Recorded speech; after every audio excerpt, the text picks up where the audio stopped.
Hoje é dia 7 de novembro de 2025, sexta-feira. O grupo de conjuntura está aqui, reunido mais uma vez para o seu podcast. A partir da segunda-feira, o Brasil vai entrar em clima de debate sobre meio ambiente com a COP 30 e a política brasileira de petróleo, por exemplo. Mas vamos deixar isso para a semana que vem. Hoje, nós vamos falar aqui de taxa de juros, de política monetária, porque nesta quarta-feira o Copom se reuniu e tomou uma decisão de manter a taxa de juros, e há todo um debate aqui. Os especialistas estão fazendo uma exegese, né, do texto do comunicado para tentar entender se vai, quando é que vai começar um ciclo de baixa, etc. Toda uma discussão em torno disso. E hoje nós vamos tratar então de expectativa da decisão do Copom, expectativas para os juros e implicações aí para a economia brasileira. E Lixa, esse tema é com você. Então hoje a bola está aqui no seu pé. O que que você achou dessa decisão e o que que você leu, o que que você vê como implicações ou como futuro próximo da taxa de juros no Brasil, da política monetária, etc. Obrigado, Francisco Eduardo, tá? Acho que a frase mais importante do comunicado de agora 5 de novembro, anteontem, foi que o Banco Central se comprometeu a manter a taxa de juros por um tempo bastante prolongado, não? Aspas, não? Ou seja, tempo bastante prolongado, tem que ver o que significa bastante, tá? Existe um compromisso dos membros do Copom em tentar ancorar as expectativas de inflação de longo prazo, tá? Quando a gente olha para o comunicado e vê o cenário de referência, a inflação esperada, digamos, para final deste ano que vem e para o seguinte, eh, no cenário de referência, o Copom coloca que a inflação esperada para este ano é 4,6, um pouquinho mais alta que o Focus, que está em 4,5. Para o ano que vem, ele coloca uma inflação de 3,6, aí um pouquinho mais baixa que o Focus, não? Que coloca para 2026 4,2. E para 2027, ele, na verdade, digamos, para o segundo trimestre de 2027, que seria o o período de referência da política monetária, 18 meses na frente, está em 3,3, tá? Então, em princípio, a inflação está em um patamar um pouco mais alto do que a meta está colocando, ainda em um período mais prolongado, não? Digamos, para o ano que vem, a inflação, as expectativas do Focus está em 4,2, no cenário de referência do Banco Central 3,6, mas ainda acima do 3%, que é a meta contínua de inflação que o Banco Central estaria perseguindo, tá? De qualquer forma, então, quando o mercado leu esse comunicado de manter a inflação, a taxa de juros por um período bastante prolongado, e vê que as projeções, que as expectativas de inflação estão acima da meta, foi visto como um comunicado bastante conservador, tá? De fato, as taxas de juros imediatamente subiram um pouquinho, não? Especialmente na quinta-feira de manhã, isso provocou uma pequena apreciação de nossa moeda, tá? Ou seja, foi vista como uma ata mais conservadora, mais dura, comunicado, desculpe, não? A ata vai sair só na terça-feira da semana que vem. Mas, imediatamente, além do comunicado que foi visto como mais duro, começam a aparecer no mercado algumas outras discussões que um pouco a gente já tinha antecipado na semana passada, não? Uma discussão é sobre o que está acontecendo com o nível de atividade, tá? Como que a economia brasileira está com uma desaceleração na sua taxa de crescimento e o que que a gente pode esperar para isso, tá? Está ficando cada vez mais claro isso nos últimos dias, à medida que vão aparecendo novos indicadores de atividade ou alguns indicadores de alta frequência, mostra que aquilo que nós tínhamos colocado na semana passada, de que estávamos tendo uma desaceleração um pouco mais intensa do que o mercado está percebendo, está começando a ficar um pouco mais comum, tá? Então, e uma pergunta que o mercado coloca, só para apresentar ela de uma forma, é que no começo de dezembro, a gente vai ter, vai ser anunciado pelo IBGE o PIB do terceiro trimestre, tá?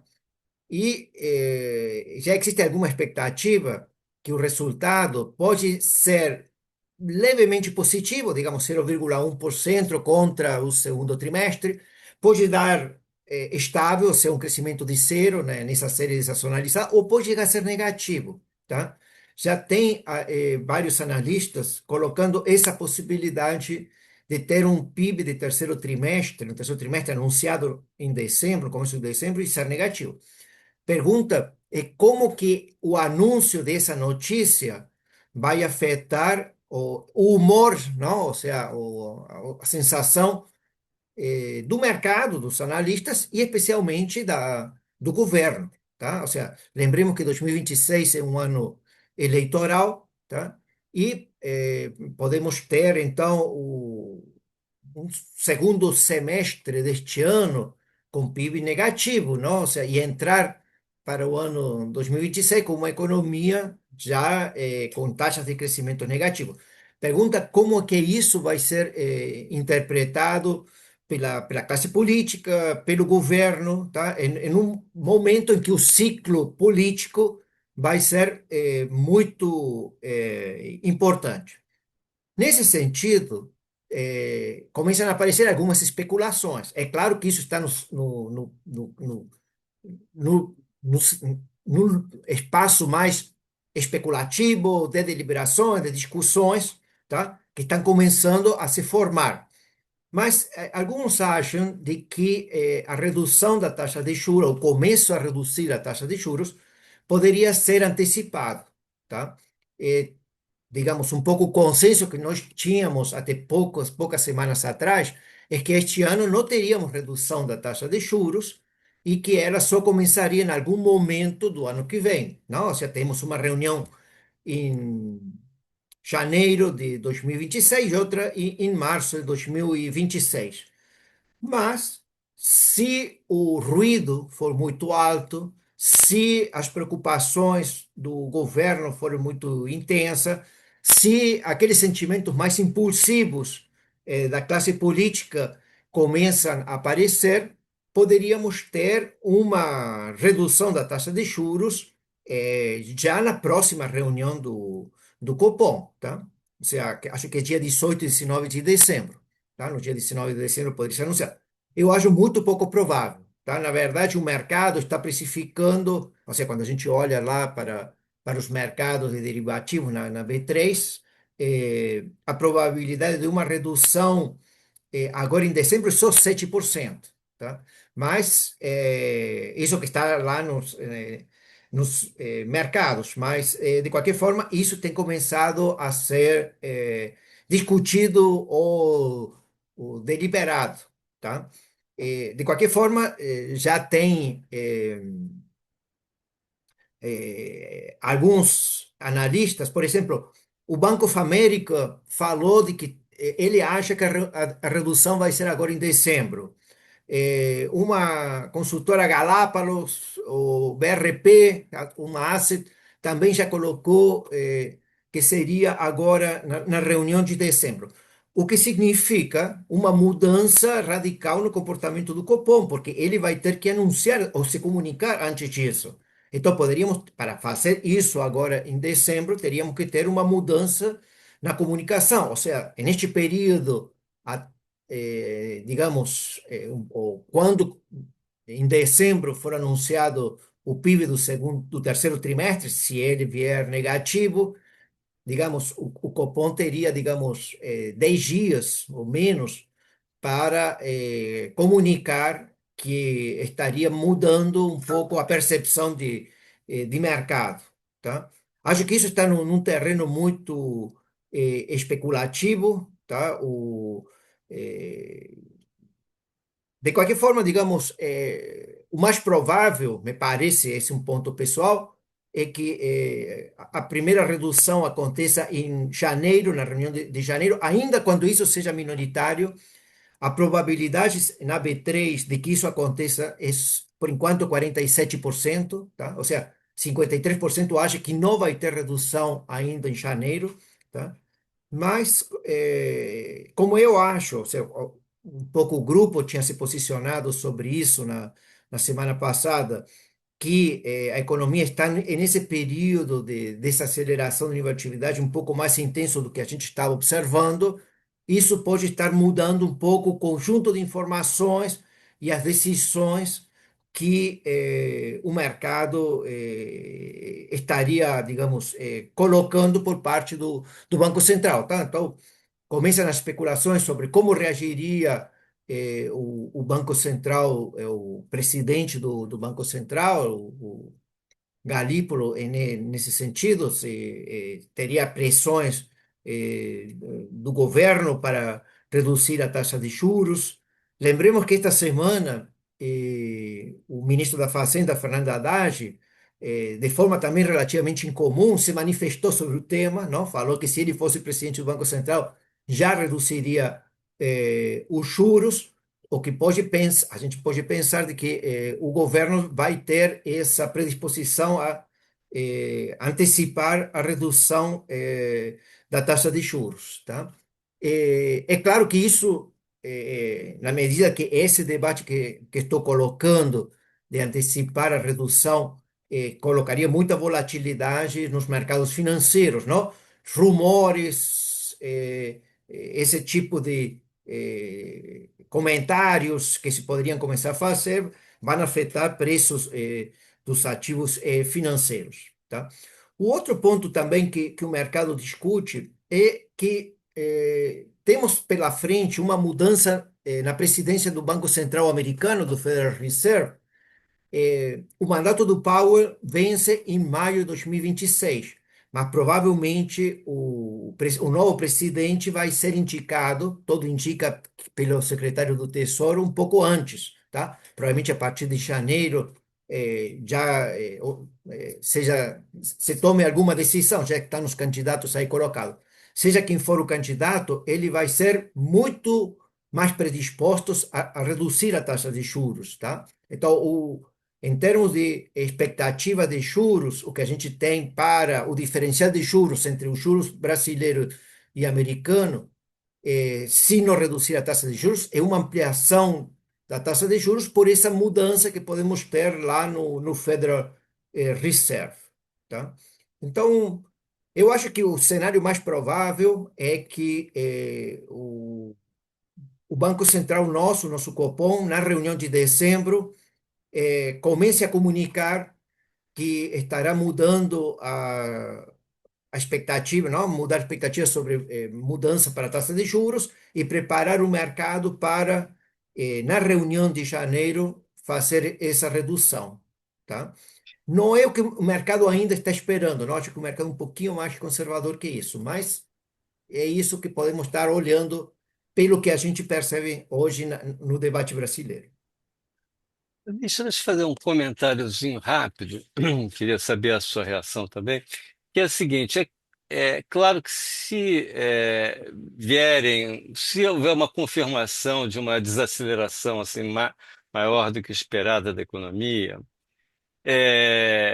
isso, juntamente com um quadro de inflação cada vez mais bem comportada, e o quadro eleitoral, né? A gente entrando no ano eleitoral, tudo isso vai tudo isso militar na direção de uma redução mais rápida, que pode não ser em dezembro, mas pode ser na reunião já em janeiro.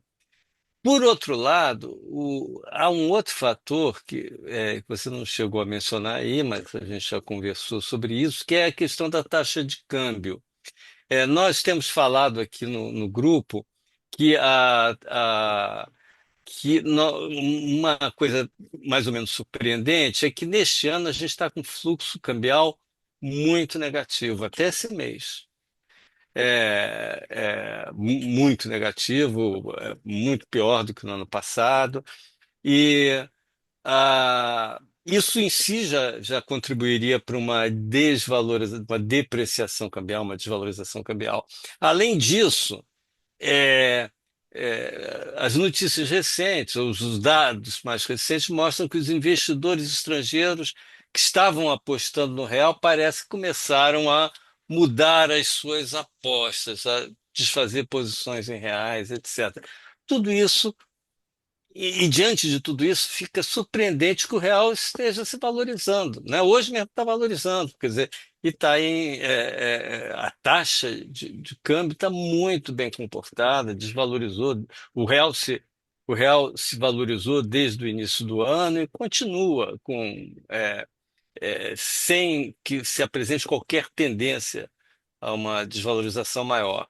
E a minha pergunta é a seguinte: será que no mudando o sinal da política monetária, sobretudo se for antecipada essa mudança de sinal, essa redução dos juros, será que isso aí pode acabar deflagrando um movimento de alta da taxa de câmbio, que aí sim começaria a contaminar a inflação?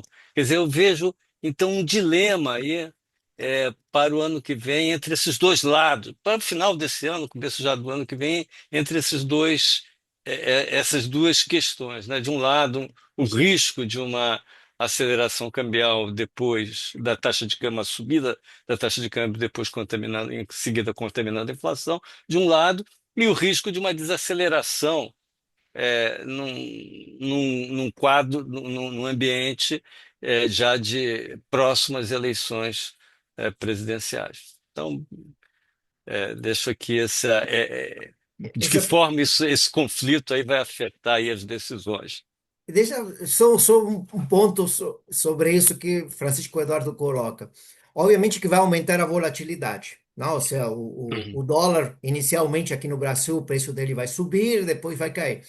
Agora, os analistas também destacam que como a gente vai ter um presidente lá no Federal Reserve mais dovish, tá? Isso vai desvalorizar o dólar também, não? Você vai provocar. Ah, Então, vamos ter por um lado, um processo de desvalorização do real, que Francisco Eduardo destaca, se a gente antecipa a redução dos juros, mas vamos ter também a outra contraparte que vamos ter um banco, um Federal Reserve mais dovish também. Então, teríamos que ver o que isso, teríamos não, alguns elementos locais ou domésticos provocando a desvalorização do real e eh, elementos internacionais ou externos promovendo uma valorização do real, não? Então, isso complicaria um pouco mais as análises. Teríamos algumas forças contrapostas também.